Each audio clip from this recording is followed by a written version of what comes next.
구원론 계속해서 오늘 공부하겠습니다. 오늘은 구원론의 7번째, 계속 우리가 하고 있는 건 무엇으로부터 우리가 구원을 받는가, 그걸 7가지로 정리했죠. 무엇으로부터 구원을 받는가. 7가지 중에 우리가 죄로부터의 구원했고요. 죄의 싹슨 사망, 사망으로부터의 구원, 그 다음에 사망의 권세 잡은 자 마귀로부터 구원, 또 마귀가 영원히 던져져서 심판받을 불못으로부터의 구원, 4가지를 얘기한 겁니다. 그 다음에 오늘 무엇으로부터 구원을 받는가 할 때, 오늘 이제 5번째, 율법의 저주로부터의 구원입니다. 이제 이거는 뭐냐면 율법관이 바뀌게 된다는 거예요. 율법관이 바뀐다. 자, 그래서 우리가 기억해야 될 것은 개인적인 구원으로 볼 때, 인간이 태어날 때 우리가 가장 중요한 기초 진리가 죄 가운데 잉태, 죄 가운데 잉태가 되고 탄생이 됩니다. 이게 이제 핵심이에요. 이 상황을 이해하고 수용하면은 주님께로 가까이 올 수 있는 길이 닦이는 거죠. 근데 이걸 이제 수용을 안 하면 힘들어지죠.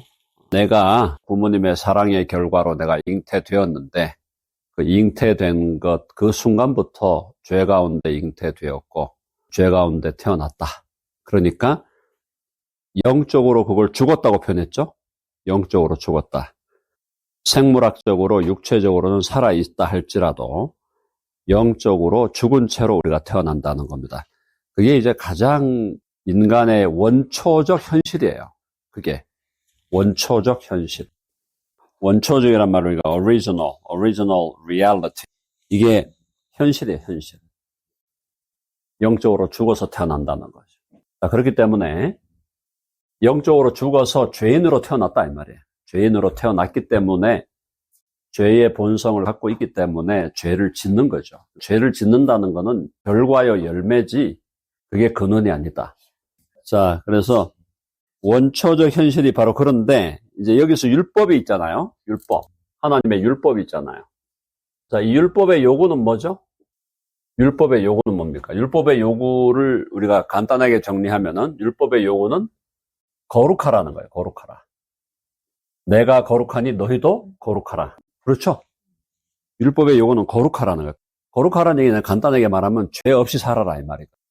아니, 죄 가운데 잉태돼 갖고 죄인으로 태어난 사람한테 죄 없이 살아라 말이 됩니까 안 됩니까? 자, 말이 안 되죠. 말이 안 된다는 의미를 이제 우리가 이해를 해야 되죠. 그러니까 그러면 죄 가운데 잉태되어 죄인으로 태어난 사람에게 율법은 뭐냐는 거예요. 율법은. 그럼 하나님의 율법이 우리에게 요구하는 것은 내가 거룩한 것처럼 너희도 거룩하라는 건데, 그러면 거룩하지 않으면 거룩하라. 근데 네가 거룩하지 않으면 어떻게 되는 거야?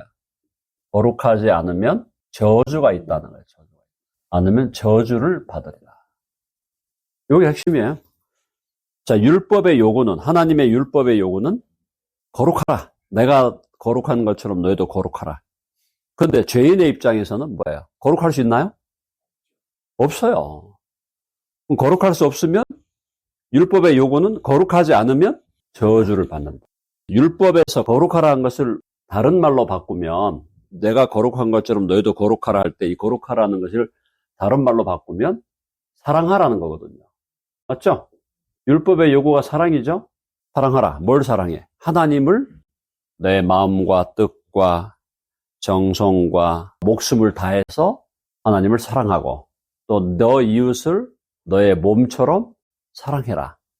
그게 거룩이란 말이에요. 사랑과 거룩은 같은 거잖아요. 그렇죠? 거룩하라. 거룩하라는 것은 사랑하라 이 말이에요. 거룩은 내면적인 정결함, 내면적 정결함을 얘기한다면, 사랑은 그 내면적 정결에서 나오는 표현이죠. 거룩함의 표현이 하나님을 사랑하고 이웃을 사랑하는 것으로 드러나는 거기 때문에 거룩하라라는 것과 사랑하라라는 것은 같은 말을 하고 있는 거예요. 거룩하지 않으면, 다시 말하면 사랑하지 않으면 어떻게 된다? 않으면 저주를 받는 거예요. 자, 그러면 우리 모든 인간은 율법 앞에 서는 순간, 모든 인간은 율법 앞에 서는 순간 뭐를 맞아야 되는 거죠? 뭘 직면하게 되죠? 저주를 직면하는 거예요. 율법의 저주를. 그러니까 간단하게 말해서 인간이 잉태되고 태어난다는 자체가 저주받은 인생이에요. 시작부터가. 와우. 근데 우리는 뭐 해? Happy birthday to you. 진짜 happy birthday인가요? happy birthday가 아니에요. 태어나는 것이 저주로 태어나는 거야, 저주. 그게 실제야. 애가 birth 한 것이, 좋지. 좋은 일이라는 것은 superficial하게. 그냥 피상적으로 현실을 보니까, 애가 없다가 태어났네? 할렐루야, 놀렐루야 하는 거지. 그거를 정말 본질적인 시각으로 보면은 애가 태어났다는 것이 좀 제가 미안하지만 율법의 저주를 직면하는 거예요. 태어나자마자 하나님의 율법은 서 있거든. 하나님의 율법이 사라진 게 아니잖아. 하나님의 율법은 굳게 서 있잖아요.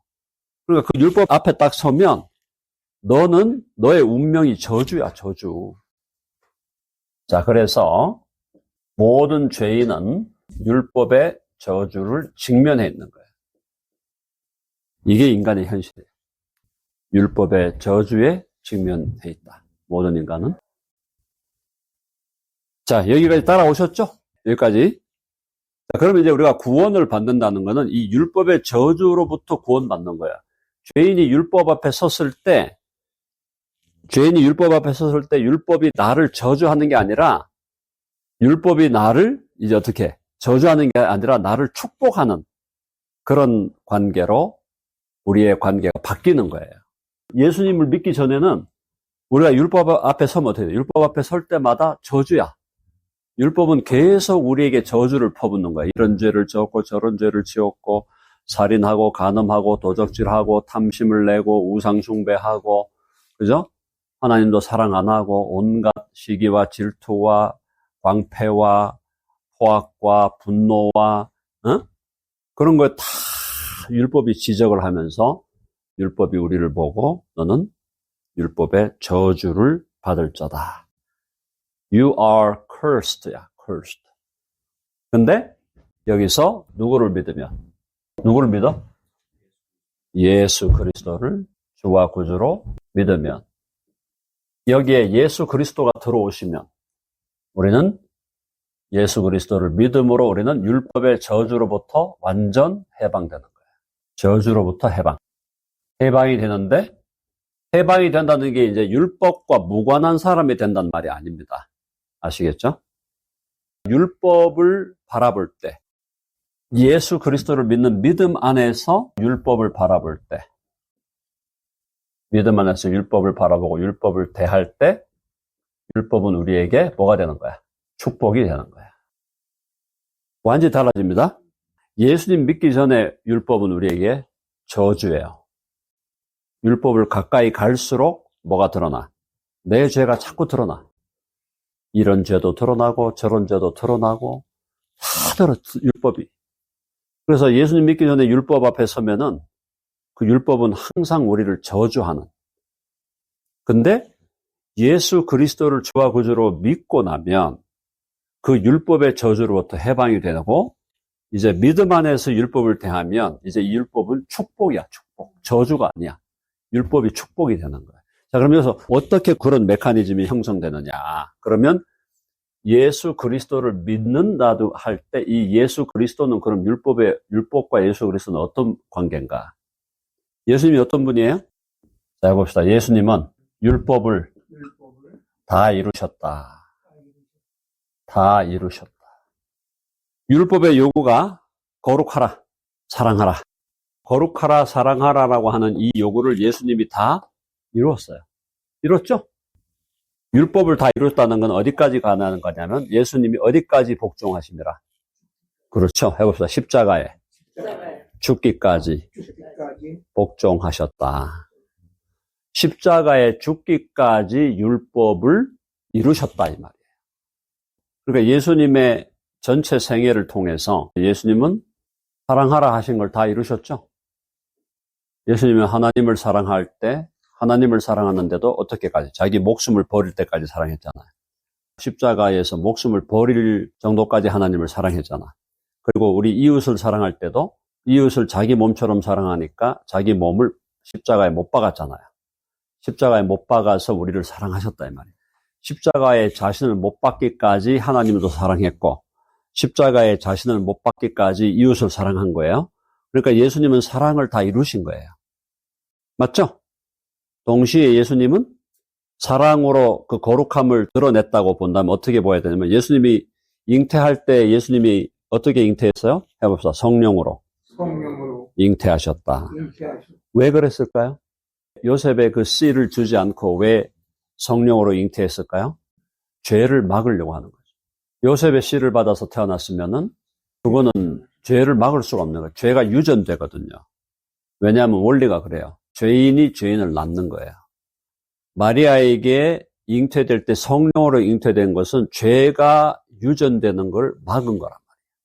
그게 예수님을 어떻게 준비한 거야? 거룩한 제물로 준비하신 거예요. 성령으로 잉태해서 죄를 막았지만 그렇다고 인성에 결핍이 있는 건 아니죠. 성령으로 잉태되셨기 때문에 죄의 유입을 막아버린 거야. 그러니까 주님은 준비될 때부터 어떻게 해요? 준비될 때부터 거룩한 제물로 준비되셨다. 맞죠? 거룩한 제물로 준비되시고 그의 삶이 완전한 사랑이었어요. 율법이 요구하는 게 거룩과 사랑이라면 거룩해라. 거룩해요. 예수님은 거룩해. 본질이 거룩한 분이야. 본질이 거룩한 분이고 그 다음에 예수님은 사랑해라. 십자가에 죽기까지 사랑을 하신 분이에요.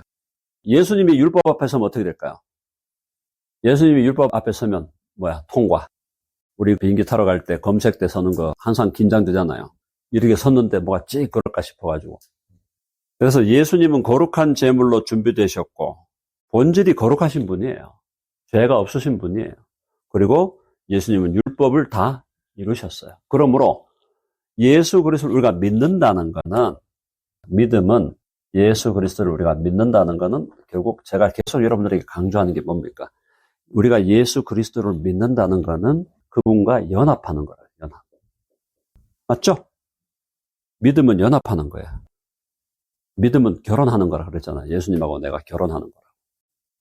그래서 예수 그리스도를 우리의 주와 구주로 믿을 때에 우리는 예수님과 연합하여 어떤 일이 벌어지느냐? 연합을 할 때 이 연합에서 마틴 루터가 제가 제일 좋아하는 루터의 견해 중에 제가 제일 좋아하는 것 중에 하나가 이겁니다. 해봅시다. 위대한 교환이 일어난다. 연합해서 위대한 교환이 일어나요. 어떤 교환이 일어났냐? 예수님의 거룩하심과 예수님이 사랑하신 것은 우리의 것이 되는 거야. 할렐루야. 아시겠죠? 예수님의 거룩하심과 예수님의 사랑을 이루시는 것은 우리의 것이 돼요. 그리고 우리에게 있는 불결함과 우리에게 있는 사랑치 않음은 누구의 것으로 넘어가 버려요? 예수님이 그걸 가져가는 거예요. 아시겠죠? 위대한 교환. 위대한 교환은 뭐냐면 예수님께 있는 거룩함과 사랑은 그게 내게로 옮겨져. 교환이 되는 거예요. 그리고 나는 내게 있는 그 모든 더러움, 불결함과 사랑치 못한 것은 예수님께로 옮겨져요. 그래서 이걸 이제 The Great Exchange라고 합니다. 그래서 예수님은 우리의 거룩하지 못함과 사랑치 못함을 짊어지고 십자가로 가서 죽으셨고, 그리고 우리는 그 예수님의 거룩하심과 사랑하심을 우리가 아무런 일을 한 것도 없고 아무런 공로도 없는데 그걸 그냥 공짜로 예수님으로부터 받아버린 거예요. 자, 그래서 이제 우리가 율법 앞에 서니까 다시 율법 앞에 서는 거예요. 예수님과 연합해갖고. 자, 예수와 연합하여 율법 앞에 딱 서니까 어떻게 됩니까? 율법이 뭐라 그래요? 정성욱, 통과야. 너 율법을 다 이뤘네? 율법의 요구, 너 거룩하라고 한 것도 다 이뤘고, 사랑하라 한 것도 다 이뤘네. 우리가 율법을 이룬 자가 돼버린 거예요. 예수님이 이룬 건데, 우리가 예수님을 믿음으로 예수님과 하나 되고 예수님과 연합하여 예수님이 율법을 이루신 그것이 나의 것이 됩니다. 그렇죠? 그래서 이제는 어떻게 됩니까?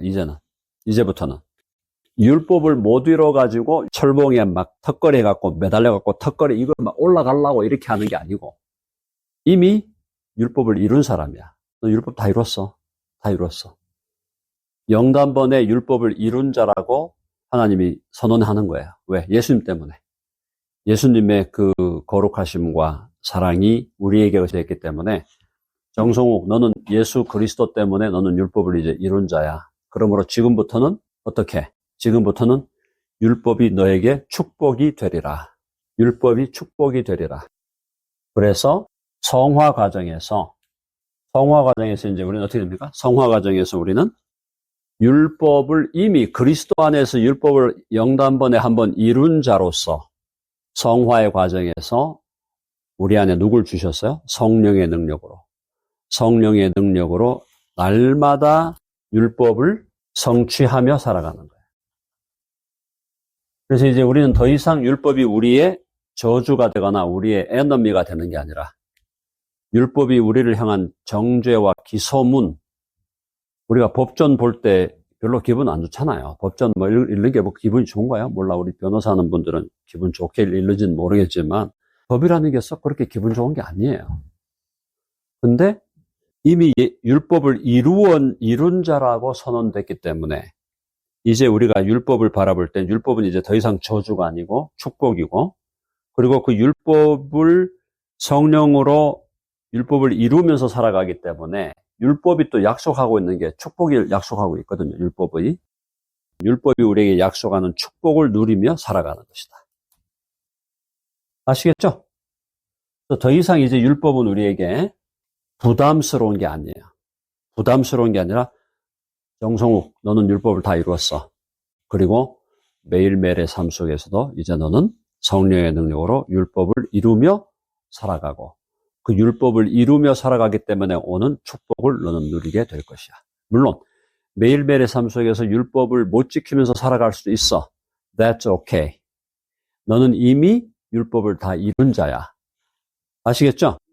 율법을 다 이룬 자예요. 이뤘기 때문에 매일매일의 삶 속에서 성령의 능력으로 율법을 우리는 이루어가면서 살아갈 수 있게 돼 있어요. 이제 성화의 과정은 이제 우리가 그랬죠. ups and downs가 있다 그랬잖아요. 성령의 능력으로 율법을 지키면서 살아갈 수가 있기 때문에 이제는 율법을 지키고 이루는 자들에 대해서 하나님이 약속하신 축복을 누리며 살아가게 된다라는 것입니다. 자, 이게 율법의 저주로부터 구원이에요. 율법에 대한 관계가 달라졌죠? 예수님이 없을 때는 율법 앞에 서면 율법은 계속 우리를 기소하는 거야. 넌 이것도 문제, 저것도 문제, 이것도 문제, 모든 게 문제야. 문제투성이네. 너는 못 들어가.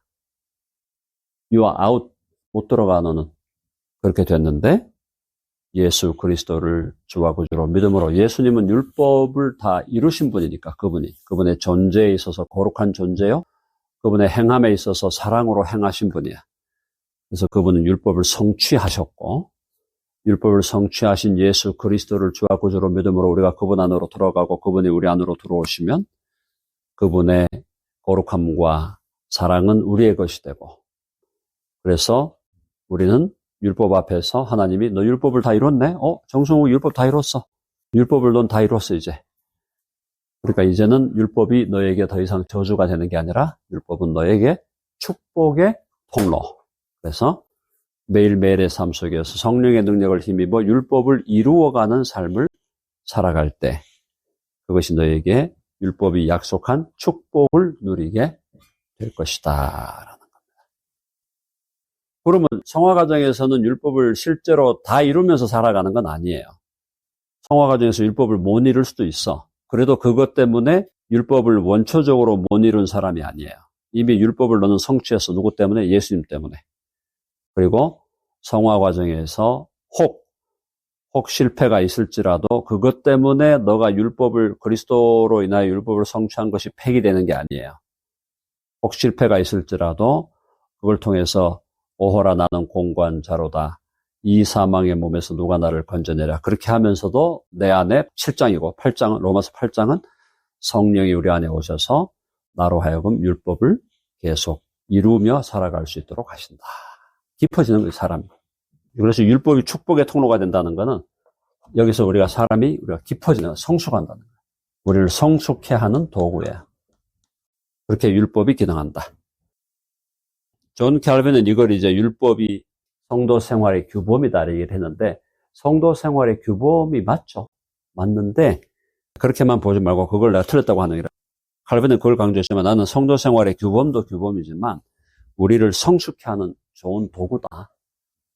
율법이 이제는 더 이상 저주의 율법이 아니라 율법이 우리에게 이제 축복의 통로가 되는 거예요. 축복의 통로.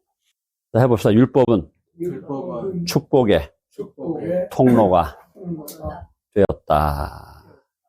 그래서 우리가 하나님의 말씀을 예수님 모르고 들으면은 전부 저주인데, 하나님 말씀을 예수님 안에 들으면, 예수님 안에서 들으면 전부가 축복이에요. 그래서 우리가 율법의 저주로부터 구원받았어. 이제 율법은 옛날에는 너무 부담스럽죠, 율법. 10계명 읽을 때마다 부담스럽지. 너 앞에 다른 신을 두지 말아라. 우상 만들지 마라. 그 다음에 하나님의 이름을 망년되이 일컫지 마라. 안식일을 지켜. 부모를 공경해. 하나 안 걸리는 게 없어. 10계명 선포하면 다 걸리잖아, 우리가. 다 걸려. 그러니까 율법을 가까이 하기도 뭐하고, 그렇다고 멀리하기도 뭐하고 그랬는데 그게 아니고, 예수님을 제대로 알고 믿기 전에는 율법이 그냥 저주요, 우리를 정죄하고 기소하고 이렇게 하는 거였는데, 예수님을 이제 믿고 나면은 율법은 이제 예수님이 율법을 다 이뤄버리니까 우리가 예수님과 함께 율법을 다 이룬 성취한 사람이 됐으니까 그 사람으로 이제 율법은 우리에게 축복의 통로가 되었다. 율법이 완전히 색깔이 달라진 거죠. 색깔이 달라진 거죠. 성화가 내가 덜 되면은 천국 가는 데는 지장 없지 않냐? 맞죠? 답은 맞죠. 맞는 말이에요. 절대 지장 없어요. 예수 믿으면 다 천국 가는 건 분명하니까. 근데 이 성화가 덜 되면 이 땅에서의 누림이 약해져요. 누림이. 구원받은 자의 삶이 주님은 우리에게 풍성한 삶이라 그랬잖아요. 그러니까 그 풍성한 삶을 누리는 누림이 약해지는 거야.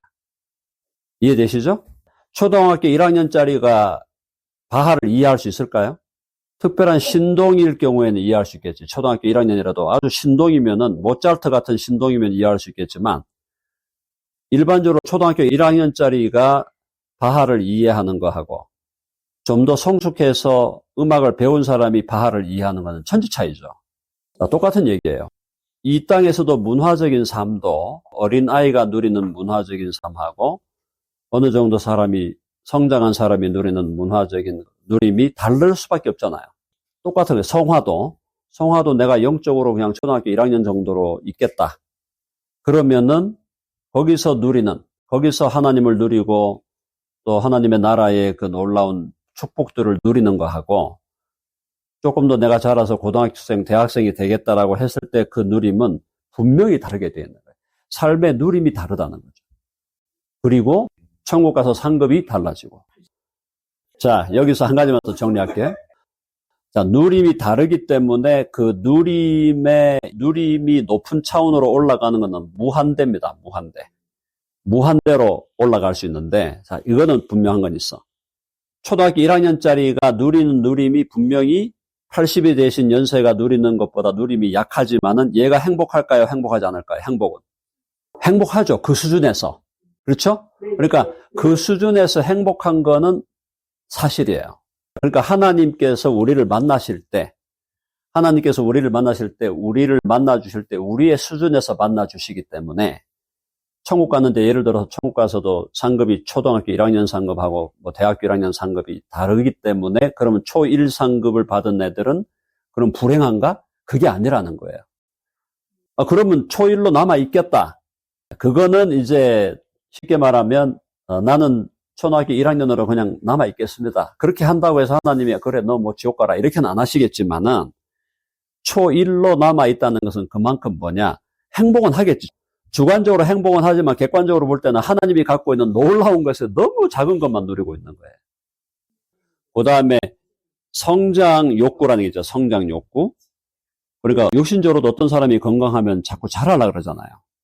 성장의 욕구가 있잖아요. 그러니까 영적으로도 우리가 건강하면은 성장 욕구가 있게 돼 있어요. 더 잘하고 싶고 하나님 더 알고 싶고 하나님 갖고 계신 거 더 깊이 들어가고 싶고. 그러니까 간단히 말하면 나는 이걸로 만족합니다라고 남아 있을 수가 없는 거죠. 어떤 단계에서 난 이 단계에서 만족합니다, 주님. 그런데 한 단계 더 올라가고 싶어요. 이게 정상이라는 거죠. 근데 그게 아니고 난 이걸로 족합니다. 그러니까 뭐 주일날 가서 주일 오전 예배만 드리고 끝내겠습니다. 이런 차원으로 머물지 말고 주일 오전 예배도 드렸으니까 오후에도 뭐 없나요? 그래서 오후에도 좀 남아서 뭐 우리 교회 같으면은 우리 교회는 많은 일을 하거든요. 영화도 보고 PRS 공동체 성경 읽기도 하고 또 무슨 특강도 있고. 그러니까 결국은 건강한 사람이, 일반적으로도 건강한 사람이 계속 자기를 성장시키고 자기를 개발하려고 하는 그 욕구가 있는 거거든요. 그러니까 그것에 대해서 하나님은 무한한 걸 준비해 놓은 거라니까, 무한한 거를. 그래서 하나님을 믿고 하나님의 그 무한하심에 풍덩 빠지셔야 돼. 무한과 영원을 살아내는 거거든, 우리가 앞으로. 그 무한과 영원을 살아내는 동안에 하나님은 그 무한과 영원을 날마다 새로운 기쁨과 즐거움으로 채우실 수 있는 전능하신 하나님이라는 거예요.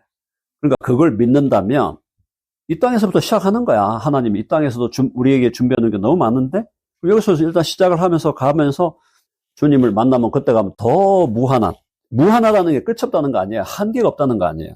그 하나님 안에서 우리가 누림의 그 한계가 없다는 거죠.